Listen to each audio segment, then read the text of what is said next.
নমস্কার বন্ধুরা, সবাই কেমন আছেন? আজকে কিন্তু একটা খুব ইন্টারেস্টিং আলোচনা নিয়ে চলে এসেছি। সেটা হচ্ছে গিয়ে কলকাতা স্ট্রিট বিরিয়ানি। এই যে আপনারা ৩০ টাকা, ৪০ টাকা, ৫০ টাকা, ৬০ টাকা এই ধরনের বিরিয়ানিগুলো খাচ্ছেন, অথবা ৩০০ টাকা, ৪০০ টাকা, ৫০০ টাকা সেগমেন্টের বিরিয়ানি খাচ্ছেন, কোনো জায়গায় ১০০০ টাকা, ১৫০০ টাকা বা ২০০০ টাকায় বড় বড় প্লেটের বিরিয়ানি খাচ্ছেন। কোনটা আপনার জন্য উপযুক্ত, কোনটা ভালো, কোনটা একটু কম ভালো, কোনটা আরো ভালো হতে পারে, সেই সমস্ত কিছু নিয়ে এবং বিরিয়ানির ইতিহাস নিয়ে কিন্তু আজকের এই বিশেষ আড্ডাটা। তো খুব ভালো লাগবে, আশা করি শেষ পর্যন্ত দেখবেন।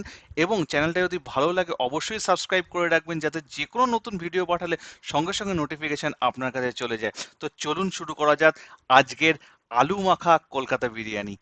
তো প্রথমেই জানা যাক যে কলকাতার বিরিয়ানি মানে আলু, এই কথাটা কোত্থেকে এলো। কলকাতার বিরিয়ানি কিন্তু জন্ম নিয়েছিল প্রায় ১৬০ বছর আগে, যখন নবাব ওয়াজেদ আলী শাহ এখানে নির্বাসিত হলেন, এবং তার সাথে এলো কিন্তু লখনউয়ের দম বিরিয়ানি। কিন্তু এখানে যে অবস্থাটা ছিল, মাংস সবার কপালে জোটেনি। তখন দুধে ভাতে বাঙালি এই মাংসের ঘাটতি পূরণ করার জন্য কিন্তু আলুর ব্যবহার শুরু করেছিলেন। সেই আলুটাই কিন্তু এখন ফিউশন হয়ে মাংসও থাকছে, তার সাথে আলুও থাকছে। আলুও কিন্তু আমাদের কলকাতা বিরিয়ানির একটা সবচেয়ে বড় ইমোশন। আলু যখন আমরা শক্ত পাই পাতে, তখন কিরকম লাগে? তখন মনে হয় যেন না, আমার বিরিয়ানি আলুটা তো ঠিক ভালো নয়, তোর বিরিয়ানি আলুটা ভালো। তোর বিরিয়ানি আলুটা কিন্তু খুব নরম। কিংবা কোনো দোকানে আমরা যখন যাই, তখন সেই বিরিয়ানি আলুটাই কিন্তু আমাদের মেন কিন্তু ডিসাইডিং ফ্যাক্টর হয়ে যায়, যে এত বড় আলু দিয়েছে এবং আলুটার ভেতরে কিন্তু মশলা ঢুকেছে। এই ধরনের কথাগুলো যখন আমরা তথাকথিত ফুড ব্লগারদের কাছ থেকে শুনতে পারি, তখন আমরা দেখি যে আচ্ছা, তাহলে এই লোকটা কিন্তু বিরিয়ানিতে আলুটা দিয়েছে। কিন্তু এই আলুর ইতিহাস কিন্তু খুব কম লোকের জানা আছে। সে আলু কিন্তু প্রথম শুরু হয়েছিল কিন্তু মাংসের রিপ্লেসমেন্ট হিসাবে। আজ কিন্তু সেটা এতটাই আইকনিক হয়ে গেছে যে কলকাতার বাইরে কেউ বিরিয়ানিতে আলু দেখলেই বলে, আরে এটা তো বাঙালিদের বিরিয়ানি। কিন্তু শুধু আলু নয়, কলকাতার বিরিয়ানি কিন্তু আরেকটা সবচেয়ে বড় বৈশিষ্ট্য হলো এখানে মশলা থাকে খুব হালকা। তো আমি একটা পার্সোনাল ওপিনিয়ন দিয়ে বলছি, আমি একবার একটা বিরিয়ানি কিনে দিয়েছিলাম কিছু মানুষের জন্য। তারা কিন্তু বিরিয়ানিটা আনার পর বলল, এই ভালো করে লঙ্কা ফঙ্কা মশলা মশলা দিয়ে বিরিয়ানিটা মাখ। তখনই আমি বুঝলাম কিন্তু কলকাতার বিরিয়ানির মধ্যে কিন্তু একটা মিষ্টতা রয়েছে, কলকাতার বিরিয়ানির মধ্যে কিন্তু একটা হালকা ভাব রয়েছে, যে জিনিসটা কিন্তু অনেকের পছন্দ নয়। অনেকে কিন্তু একটু স্পাইসি বিরিয়ানি খেতে পছন্দ করেন। তখন তারা বিরিয়ানিটাকেও কিন্তু একটু মশলা লঙ্কা ফঙ্কা দিয়ে মেখেছিল। সেটা জীবনের একমাত্র ঘটনা। কিছু শ্রেণীর লোককে আমি সেই বিরিয়ানিটা প্রোভাইড করার পর তারা এই জিনিসটা করেছিল। এটা আমি আপনাদের সাথে শেয়ার করলাম, সেটা আমার খুব অবাকই লেগেছিল। কিন্তু আমাদের আড্ডা দেওয়ার ছলে আমি এইটুকু বলতে পারি যে ওই বিরিয়ানিটা যেটা ওনারা ভালো করে মেখে তৈরি করেছিলেন, সেই রকম ধরনের স্পাইসি বিরিয়ানি কিন্তু কলকাতা স্ট্রিট ফুডে খুব একটা পাওয়া যায় না। কলকাতা স্ট্রিট ফুডের বিশেষ বৈশিষ্ট্য হলো মুখে ঝাল নয়, বরং নাকে ঘ্রাণ। এখানেই কিন্তু তাদের ফোকাস করতে হবে। আমরা কিন্তু রাস্তায় যে কোনো জায়গায় নামলেই এখন বিরিয়ানি দেখতে পাই, সেটা শিয়ালদা হতে পারে, হাজরা হতে পারে, park circus, Zakaria street, Barrackpore, সমস্ত জায়গাতেই বিরিয়ানি রয়েছে। সেটা কখনো শুরু হয় ৩০ টাকা, ৪০ টাকা, ৫০ টাকা থেকে, আবার সেটা চলে যায় ১৫০০, ২০০০ পর্যন্ত। মাঝের যে সেগমেন্টটা থাকে মানে ৩৫০, ৪০০, ৪৫০, ৫০০, এইখানে কিন্তু আমরা একটা স্ট্যান্ডার্ড বড় বড় দোকানের বিরিয়ানিগুলো দেখতে পাই, যেমন দাদা বৌদির বিরিয়ানি, যেমন আরসালানের বিরিয়ানি, আমিনিয়ার বিরিয়ানি, অথবা ডি বাপির বিরিয়ানি। এছাড়াও বহু বিখ্যাত বিখ্যাত বিরিয়ানির স্টল আছে। রিসেন্টলি কিন্তু লিভিং উইথ রাহুল যে বিরিয়ানি স্টলটা খুলেছে, সেটা হচ্ছে গিয়ে রেওয়াজি। সেখানে গিয়েও কিন্তু আপনারা ট্রাই করতে পারেন। যা ভিডিওতে দেখলাম তার কিন্তু ফিডব্যাক যথেষ্ট ভালো। এছাড়া একটা জিনিস মাথায় রাখবেন, দাম দিয়ে কিন্তু কখনো স্বাদ ডিসাইড হয় না। অর্থাৎ আমরা ৫০ টাকার একটা বিরিয়ানি খাচ্ছি মানে সেই জিনিসের বিরিয়ানিটা বাজে হবে বা সেই বিরিয়ানির মাংসটা খুব বাজে, সেই জিনিসটা কিন্তু কখনোই নয়। এই কনসেপশনটা কখনোই রাখবেন না, কারণ হাইজিন মেনটেন করা এবং প্রপার স্বাদটাকে মেনটেন করা, সেটা কিন্তু সম্পূর্ণ ব্যক্তি নিরপেক্ষ ব্যাপার। উনি নিজে কতটা এফর্ট দিচ্ছেন। যখন প্রথম কোনো একটা মানুষ দোকান শুরু করে, এটা নর্মাল হিউম্যান সাইকোলজিতে বলে যে হ্যাঁ, সেই পার্টিকুলার দোকানের বিরিয়ানিটা কিছুটা হলেও ভালো হবে, কারণ শুরুতে সে ব্যবসাটাকে কিন্তু একটা জায়গায় দাঁড় করাতে চায়, স্ট্যান্ডার্ড রাখতে চায়। আসল খেলাটা হয় কিন্তু মাঝখানে। অর্থাৎ একবার স্ট্যান্ডার্ড হয়ে গেলে, একবার কিছুটা পরিমাণে পরিচিতি এসে গেলে, তারপর তারা সেই স্ট্যান্ডার্ডটা কিভাবে মেনটেন করছে সেই জায়গা জায়গাটা কিন্তু খুব বেশি ইম্পর্টেন্ট, এবং সেই জায়গায় কিন্তু ল্যাকিং রয়েছে আমাদের অধিকাংশ কলকাতা স্ট্রিট বিরিয়ানির। তো আমি কোনো স্পেসিফিক নাম নেব না, এটা আমি আমার পার্সোনাল অভিজ্ঞতা, ব্যক্তিগত মতামত থেকে বলছি। আমি 50 টাকার বিরিয়ানিও খেয়েছি, আমি কিন্তু করিমসের সেই বিশাল যে বিরিয়ানিটা দেয়, সেই সেই রেওয়াজি, সেই বিশাল বিরিয়ানির প্লেটটাও খেয়েছি, এবং আমি আরসালান আমিনিয়াতে তো হামেশাই খেয়েছি। তো আমি একটা ফান্ডামেন্টাল জিনিস, একটা ফান্ডামেন্টাল ডিফারেন্স যেটা লক্ষ্য করলাম, আরসালান বা আমিনিয়ার বিরিয়ানি আমি যখনই খেয়েছি তখনই কিন্তু আমাদের মুখের মধ্যে দিলে যে রাইসটা থাকে সেটা কিন্তু সম্পূর্ণভাবে মেল্ট হয়ে যায়, এবং তার সাথে কিন্তু একটা সুন্দর ঘ্রাণ আমাদের নাকে ঢোকে। ওয়্যারাস আমাদের স্ট্রিট বিরিয়ানি কিন্তু আমার অনেক বেশি চাল চাল বা ভাত ভাত লাগে, কিছু কিছু স্পেসিফিক এক্সেপশন ছাড়া। আমি আবারও বলছি, কিছু কিছু স্পেসিফিক এক্সেপশন যেখানে যারা স্ট্রিট বিরিয়ানি অসাধারণ করে, মানে তার কোনো তুলনা নেই। কিন্তু অধিকাংশ যে বিরিয়ানির ছোট ছোট মাশরুমের মতো দোকানগুলো গজিয়ে উঠেছে, তাদের মধ্যে কিন্তু বিরিয়ানির সেই অ্যাকচুয়াল ফ্লেভারটা কিন্তু পাওয়া যায় না। তো আবার ফিরে আসি, যে দাম দিয়ে কিন্তু কখনো স্বাদ ঠিক হয় না, এটা ডিপেন্ড করে ব্যক্তি বিশেষের ওপর। তবে দাম যদি অনেক কম থাকে, মানে 50 টাকা, 60 টাকা বা 70 টাকা থাকে, তাহলে সেই ক্ষেত্রে কিন্তু আপনাদের একটু কম্প্রোমাইজ করতে হয় কোয়ান্টিটির দিক থেকে, একটু কম্প্রোমাইজ করতে হয় মাংসের সাইজের দিক থেকে, আর একটু কম্প্রোমাইজ করতে হয় একটু ছোট আলু দিয়ে। অনেক বেশি মনে লাগে, তবুও 50, 60, 70 টাকার বিরিয়ানি যখন আমরা খাই, সেটা কিন্তু অনেক বেশি তৃপ্তিদায়ক হয়, যদি সেই পার্টিকুলার দোকানটা বা সেই পার্টিকুলার ব্যক্তি বিশেষ অনেক বেশি এফোর্ট দিয়ে থাকেন তার দোকানের বিরিয়ানিটাকে সুস্বাদু করার জন্য, এবং প্রপার জায়গাটা মেনটেন করার জন্য, যে প্রপার ভাবে উনি তৈরি করছেন কিনা, বিরিয়ানির যে আসল ইনগ্রেডিয়েন্ট গুলো আছে সেইগুলোকে সঠিক পরিমাণে উনি ইউজ করছেন কিনা, সেই জায়গাটার ওপর সম্পূর্ণ ডিপেন্ড করে। তবে রাস্তার বিরিয়ানি কিন্তু সম্পূর্ণ একটা আলাদা চার্ম আছে। যেমন ধরুন, হান্ডি থেকে গরম গরম তুলে দেওয়া ভাত, তার সাথে ধোয়ায় ভাসা আলু আর একটা বড় মাংসের টুকরো। কিন্তু সত্যি কথা বলতে সব জায়গায় মান কিন্তু সমান থাকে না, যে কথাটা আমি বললাম। আজ যেটা দারুণ লাগলো, কাল সেটা কিন্তু হাইপের মতো লাগতেও পারে। এইরকম বহু বিরিয়ানির দোকান এসছে যারা কিন্তু অসাধারণ ছিল, তারপর একটা হাইপে উঠে গেছে, তারপর সেই জায়গাটা কিন্তু তাদের নষ্ট হয়ে গেছে। তো যারা ভবিষ্যতে খাবারের দোকান করছেন বা বিরিয়ানির দোকান করছেন, আমি একটা কথাই বলতে চাই, সেই জায়গাটাকে মেনটেন করার চেষ্টা করবেন। আপনারা প্রাইস টাকে একটুখানি হাই রাখুন, কোনো অসুবিধা নেই, কিন্তু সেই জায়গার কোয়ালিটিটা যদি মেনটেন করা যায়, তাহলে কিন্তু রাস্তার স্ট্রিট বিরিয়ানিও গুলো কিন্তু অসাধারণ হয়ে উঠবে, অমৃত হয়ে উঠবে আমাদের মতো বিরিয়ানি লাভারদের কাছে। একটা জিনিস নিয়ে আমি এরপর আলোচনা করতে চাই, শুধুমাত্র কলকাতা বিরিয়ানি নয়, কলকাতা বিরিয়ানি তো একটা ফিউশন বিরিয়ানি। কারণ কলকাতার বিরিয়ানি মানে আমরা বুঝি যে একটা দম বিরিয়ানি বা সেই বিরিয়ানির মধ্যে আলু আছে।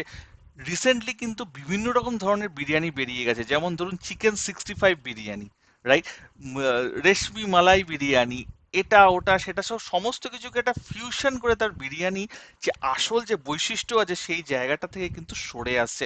কারণ একটা চিকেন 65 ঢুকিয়ে দেওয়া মানে নর্মাল একটা চিকেনের পিসের জায়গায় বা নর্মাল একটা খাসির পিসের জায়গায়, সেটা কিন্তু কখনোই সুখকর নয় আমাদের মতো বিরিয়ানি লাভারদের কাছে। আবারও বলছি, এটা কিন্তু সম্পূর্ণভাবে আমার পার্সোনাল ওপিনিয়ন, আমি যেটা ভেবেছি সেটাই কিন্তু আপনাদের সাথে শেয়ার করছি। চিকেন 65 দিয়ে একটা বিরিয়ানি খেতে কখনোই ভালো লাগে না, মাছ দিয়ে একটা বিরিয়ানি খেতেও কিন্তু আমার ভালো লাগে না। স্পেসিফিক্যালি ওই চিকেনটা যখন দম বিরিয়ানি যে জিনিসটা তৈরি হয়, সেই পার্টিকুলার বিরিয়ানিটাই কিন্তু অনেক বেশি সুস্বাদু হয়, এবং সেটাই কিন্তু অরিজিনাল বিরিয়ানি। তো ভারতের কোনায় কোনায় কিন্তু এই ধরনের বিরিয়ানির বিভিন্ন বৈশিষ্ট্য লুকিয়ে রয়েছে। শুধুমাত্র কলকাতা বলে আমরা একটা বিরিয়ানি খাচ্ছি, শুধু কলকাতাতেই বিরিয়ানিটা সীমাবদ্ধ নয়। যেমন রয়েছে হায়দ্রাবাদি বিরিয়ানি।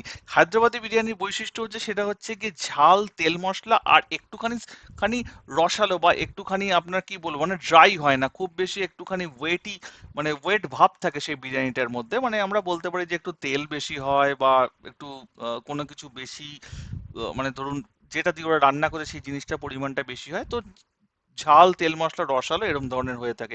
ওয়ারাস লখনৌর বিরিয়ানি কিন্তু হালকা হয় এবং ঘ্রাণে ভরা হয়, অনেকটা কলকাতা স্টাইল বিরিয়ানির কাছাকাছি, বাট তার ক্যারেক্টারিস্টিক্সটা একটু আলাদা, না খেলে বুঝবেন না। এছাড়া আরো ছোট ছোট বিরিয়ানির প্রকারভেদ রয়েছে, যেমন আম্বুর বিরিয়ানি রয়েছে, সেটা টক ঝাল মিশেল রয়েছে আর ছোট ছোট দানার চাল দিয়ে তৈরি হয়। মালাবার বিরিয়ানি রয়েছে, সেটা নারকেল আর কিশমিশ দিয়ে তৈরি হয়। মিষ্টি মিষ্টি বিরিয়ানি আমার তো পার্সোনালি পছন্দ নয়, অনেকের পছন্দ হতে পারে, তবে সেই মালাবার বিরিয়ানি আপনারা দেখতে পারেন কোথায় পাওয়া যায় সেটাও কিন্তু আমি জানি না। আর আমার মেনলি ফেভারিট যেটা পছন্দ সেটা হচ্ছে দম বিরিয়ানি। দম বিরিয়ানি শুধুমাত্র কলকাতায় নয়, এটা দিল্লি, মুম্বাই, যে কোনো নর্থ বেঙ্গলের বিভিন্ন জায়গায় কিন্তু এই দম বিরিয়ানিটা খুব বিখ্যাত। এছাড়াও বাঁশের মধ্যে মানে বাম্বু বিরিয়ানি অথবা মাটির হাঁড়িতে স্পেসিফিক্যালি রান্না করা, যার মধ্যে একটা সুন্দর ন্যাচারাল স্মোক বেরোয়। আর বাকি যেগুলোর কথা বললাম, ধরুন চিজ বিরিয়ানি, তন্দুরি বিরিয়ানি, চিকেন 65 বিরিয়ানি, এগুলো নতুন প্রজন্মে উঠে এসছে, কিছু কিছু ফিউশন করার চেষ্টা চলছে। আমি সবসময় ইনোভেশন এবং রিসার্চকে সাপোর্ট করি। তো সেই জায়গাগুলো কিন্তু একটা নতুন স্বাদ, একটা নতুন জায়গা তুলে ধরছে। আমার পার্সোনালি অতটা পছন্দ নয়, কিন্তু আপনাদের ভালো লাগতেই পারে, একবার ট্রাই করতেই পারেন। চলো এইবার কিন্তু আমরা একটু বাস্তব আলোচনা করি, বাস্তবতার দিক দিয়ে আলোচনা করি। যেমন রাস্তায় রান্না মানে হাইজিন কিন্তু সবসময় বজায় থাকে না, এটা আমাদের মেনে চলতেই হবে। সেটা যে পরিবেশে বিক্রি করা হচ্ছে, সেখানকার ধুলোবালি, কখনো কখনো পুরনো তেল ইউজ করা হচ্ছে, কখনো কখনো কিন্তু যে চিকেন বা মাটনটা কেনা হচ্ছে, সেই চিকেন বা মাটনটা কিন্তু একদিন বা দুদিনের পুরনো হতে পারে। কারণ একটা সত্য কথা জেনে রাখুন, যে কোনো একটা চিকেন বা মাটন যেটা ফ্রেশ কাটা হলো, সেই জিনিসটা আজকে যে দাম রয়েছে, একদিন পুরনো হলে তার দাম আলাদা হয়ে যায়, দুদিন বা 3 দিন পুরনো হলে তার কিন্তু দাম আলাদা হয়ে যায়। তো সেই স্পেসিফিক্যালি কোন দোকানটা বা কোন ব্যক্তি বিশেষ কি ধরনের মাটন বা চিকেন ইউজ করবেন, সেটা সম্পূর্ণ তার উপর ডিপেন্ড করে। কিন্তু ফ্রেশ চিকেন মাটনের দাম সেপারেট হয়, আর একটু পুরনো হয়ে গেলে কিন্তু তার দাম সেপারেট হয়ে যায়। এবার কে কোনটা ইউজ করছে সেটা তার সম্পূর্ণ ব্যাপার। তো আপনারা একটু বিবেচনা করে দেখবেন যে কোন বিরিয়ানিতে একটু বেটার লাগছে, বা কোন বিরিয়ানি চিকেন বা মাটনটা খেলে একটু সুখা লাগছে, একটু টেন্ডারনেসটা কম লাগছে। তখনই কিন্তু বুঝে যাবেন যে সেই যে চিকেন বা মাটনটা ইউজ করা হয়েছিল, সেটা কিন্তু ফ্রেশ কাট নয়, খারাপ নয়, কিন্তু একটু পুরনো, একটু আগেকার। ঠিক আছে। অনেক দোকানে দেখবেন মাংস যেটা দেওয়া হতো, বা যে চিকেন বা মাটনের পিস দেওয়া হতো, আগে হাইপ যখন ছিল বা যখন প্রথম শুরু করেছিলেন, তখন অনেক টেন্ডারনেস পেতেন। পরবর্তীকালে এখন মনে হচ্ছে যেন মাংসটা একটু শুকনো শুকনো লাগছে, বা মাংসের পরিমাণটা কম লাগছে। হতে পারে সেই ব্যক্তি বিশেষ হয়তো ফ্রেশ কাটটা ইউজ না করে একদিনের পুরনো কোনো একটা রেসিপি ইউজ করছেন। এটাও কিন্তু ফ্রেশ, এটাও কিন্তু পাওয়া যায়। বাট ডিপেন্ড করে যে উনি কোন জিনিসটাকে করছেন, সেটা কিন্তু আমরা, মানে আমরা অ্যাজ এ কাস্টমার কিন্তু সেই জিনিসটা আমরা বুঝতে পারবো না, আমরা খেলে একটু ডিফারেন্স ফিল করব। তবে খারাপ নয়, বারবার বলছি, সেই জিনিসটা কিন্তু খারাপ নয়। বাট তারা একটু লাভের জন্য একটু কম দামে সেই জিনিসটাকে ইউজ করছেন। কিছু কিছু জনপ্রিয় দোকান আছে যেটা কিন্তু বেশ ভালো। যেমন ধরুন দাদা বৌদির বিরিয়ানি, দাদা বৌদির বিরিয়ানি কিন্তু এখন অনেক জায়গায় খুলে গেছে। ডি বাপির বিরিয়ানি, সে তারও কিন্তু অনেক ব্রাঞ্চ খুলে গেছে। আর আমার ফেভারিট কিন্তু আরসালানের বিরিয়ানি, স্পেসিফিক্যালি পার্ক সার্কাসে যে আরসালানটা রয়েছে, তার বিরিয়ানি অসাধারণ, আমার তো খুব ভালো লাগে। জানি না আপনাদের কেমন লাগে। এছাড়াও কিন্তু আমি পার্ক স্ট্রিটের আরসালানেও খেয়েছি, সেখানকার বিরিয়ানিরও কিন্তু যথেষ্ট ভালো স্বাদ আছে। সেই বিরিয়ানিও কিন্তু খেলে মনে হয় যে হ্যাঁ কিছু খেলাম, কিছু বুঝলাম, এবং একটা স্বাদ, মানে একটা তৃপ্তি ফিল হয়। কারণ আমরা বাঙালিরা বিরিয়ানির প্রতি ইমোশনালি প্রচন্ড পরিমাণে অ্যাটাচ। তো সেই জনপ্রিয় দোকানগুলোতে যখন আমরা বিরিয়ানি খাই, আরসালান বা আমিনিয়ার মতো, আমাদের খুব ভালো লাগে, কারণ তারা কোয়ালিটিটা মেনটেন করে, এবং অলমোস্ট এভরিডে তাদের কিন্তু স্বাদটা একই থাকে। ওয়ারাস স্ট্রিট যে সমস্ত দোকানগুলো রয়েছে, সেটা আজকে কিন্তু একটা আহা মোমেন্ট তৈরি হয়, কালকে কিন্তু দেখবেন তেল ঝাল বা মশলা একটু ডিফারেন্ট ডিফারেন্ট জিনিসটা তৈরি হয়, অর্থাৎ কোয়ালিটির মধ্যে ডে টু ডে বেসিসে কিন্তু একটু ডিফার করে। এগুলো কিন্তু আমরা স্বীকার করে নিতে চাই না, কিন্তু সত্যি কথা বলতে কলকাতার বিরিয়ানি মানে কিন্তু একদিকে আবেগ, আরেক দিকে কিন্তু এই ধরনের বাস্তবতাগুলো রয়েছে। সবাই ভালো রান্না করার চেষ্টা করে, কেউ ভালো করতে পারে, কেউ ভালো করতে পারে না, কেউ কেউ শুধু মোড়কটাকে খুব ভালো করে লাগে। শেষ কথা বলতে চাই, আমাদের আড্ডার শেষ কথা দিয়ে আমি এইটুকুই বলতে চাই যে আমার এই শহরে, আর আমি জানি যে কলকাতার বিরিয়ানিতে কিন্তু একটা মন আছে, সেটা হয়তো ওই আলুর ভেতরে লুকিয়ে আছে। তবে খাওয়ার আগে একবার ভাবুন, এটা কি সত্যি স্বাদে পরিপূর্ণ, না শুধুমাত্র ভিড় আর হাইপ রয়েছে এই পার্টিকুলার বিরিয়ানিতে বা এই বিরিয়ানির দোকানে। খাদ্য মানে মনে রাখবেন শুধুমাত্র মুখের স্বাদ নয়, শরীর আর মনের ভালো লাগাও রয়েছে। তাই পরের বার যখন দাঁড়াবেন প্লেট হাতে, অথবা বসবেন কোনো রেস্টুরেন্টে প্লেট হাতে, একটু চোখ কান নাক খেয়াল রাখবেন, খোলা রাখবেন। চেষ্টা করবেন যে যাতে প্রপার দোকান থেকে প্রপার বিরিয়ানিটা কিন্তু আপনারা কিনতে পারেন এবং আইডেন্টিফাই করতে পারেন। আবার দেখা হবে পরের বার নতুন কোনো ভিডিওতে, নতুন কোনো সময়। মনে রাখবেন, বিরিয়ানি খাবো কিন্তু সাচ্চা চোখে। বাই।